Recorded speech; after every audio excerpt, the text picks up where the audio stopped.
Migjeni është padyshim një ndër shkrimtarët më të rëndësishme me penën më të fortë të letërsisë shqipe. E kanë cilësuar një uragan, poetin e mjerimit, e të vërtetave.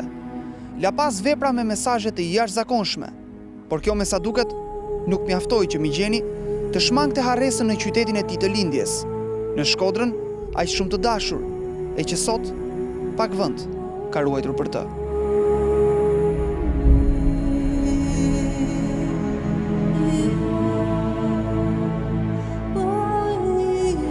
Vargjet e tij duket ende sikur trokasin rrugicave të qytetit.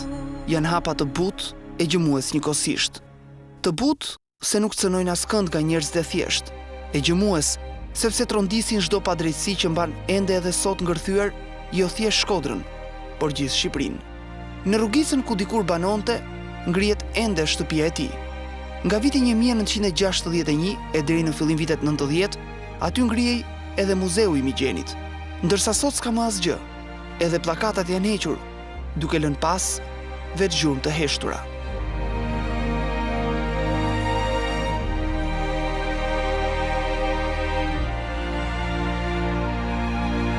Jo larg qendrës së qytetit, pranë gjykatës, siç e njohin shkodranët, ka qenë rruga Migjeni, të paktën deri në fillimet e demokracisë. Por sot për fat të keq ky emër nuk është më, është fshirë për të zëvendësuar me një tjetër. Është e vështirë të gjesh në qytet se ku ka përfunduar poeti, në cilën rrugë apo rrugicë, vetë shkodranët janë po aq të paqartë sa edhe ne. Kjo historikisht që nga viti 1959 që kam lindur unë, por edhe më parë është quajtur rruga Migjeni. Dhe këtu ka qenë si gjykata, materniteti, shtëpia e fëmijës dhe banorët e lagjës dhe të Shkodrës e kanë përquajtur kështu rruga e mundimeve për nga ana popullore. Rruga ka pas Migjeni dhe gjithë telegramet, letrat, adresat e gjitha i kemi pas me këtë adresë, rruga Migjeni. Edhe për teatrin, siç na thon, ka pasur vite më parë propozime, edhe pse nën rrogoz, për t'ia hequr emrin Migjeni. E megjithatë deri më tash është i vetmi institucion që e ka respektuar figurën e tij. Ndërsa në Muzeun Historik të Shkodrës, që mban emrin Oso Kuka, stenda që i përket poetit është po aq modeste sa çdo të ishte për një njeri me fare pa kontribute për këtë qytet.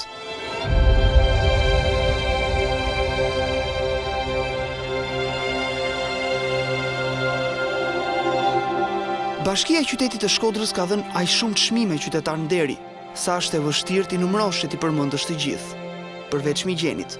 Për të nuk ka menduar askush, ndoshta sepse radhët e tij godasin sot po ashtu si dje, kur kanë ndryshuar kohët, vitet, bile se dhe shekulli, por nuk kanë ndryshuar problemet, hallet, drithërimat.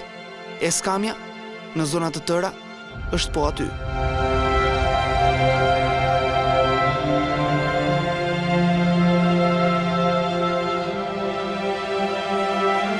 Migjeni origjinën e familjes e ka nga Reka në Maqedoni, siç qartëson edhe nipi i tij. Në këtë zonë kanë jetuar gjithmonë shqiptar ortodoks, të cilët për shkaqe të njohura historike janë asimiluar në masë. E megjithatë kjo nuk do të thotë se rrënjët nuk i kanë shqiptare, siç edhe her pas here është pretenduar. Edhe një tjetër figurë e njohur e rilindjes kombëtare, Josif Bagëri, vjen gjithashtu nga këto anë.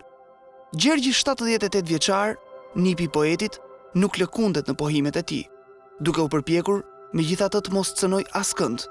Nuk kërkon debate, as akuzon, pavarësisht se ndjesitë i lexohen qartazi në sy.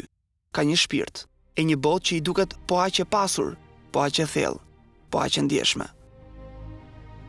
Të shtikloha do me thanit mëlaja, sepse ai me kohë është trajtu jo plotësisht siç është. Për arsye se ka rryma të veçanta në Shkodër që e godasin. Çdo kund në Shkodër, Migjeni këllthet dhimbje. Poeti i mjerimit, siç konsiderohet Migjeni, prehet në varrezat e dëshmorëve në periferi të qytetit të Shkodrës. Por a mund të ketë mjerim më të madh se ky vend i rezervuar mes plerave për figura të tilla?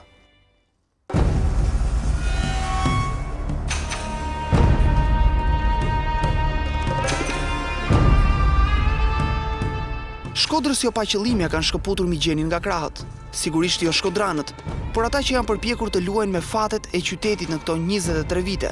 Ata që i prishën shtëpinë Luish Gurakuqit, që s'bëjnë asgjë për Fishtën, për varrin e Kolidromenos, për shtëpinë e vendin ku pret Pashkovasa. Politika i përmend sa herë intereson, por për ta nuk ka bërë kurrë asgjë që të shkojë përtej fjalëve.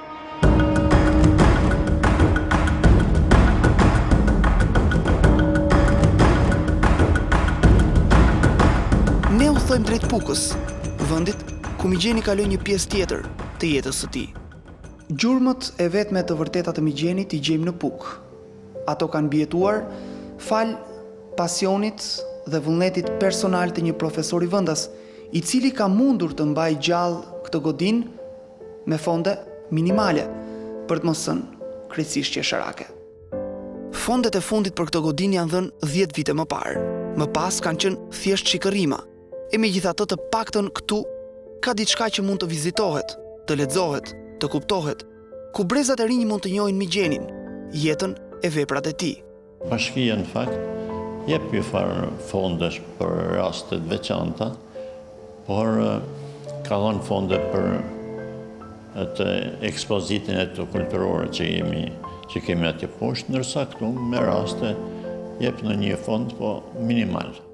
Shkolla muze ku dikur Migjeni jepte mësim në mes vitet 30, pavarësisht thjeshtësisë e braktisjes në mbështetjen financiare, ruan ende sende të vogla të asaj kohe.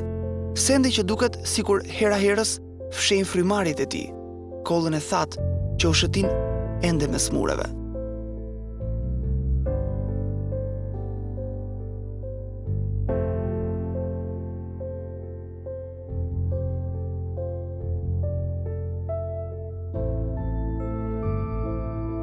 A doni qymyr, zotri? Pas derës së muzeut nuk është askush. As luli i vocër me tullumat e tij.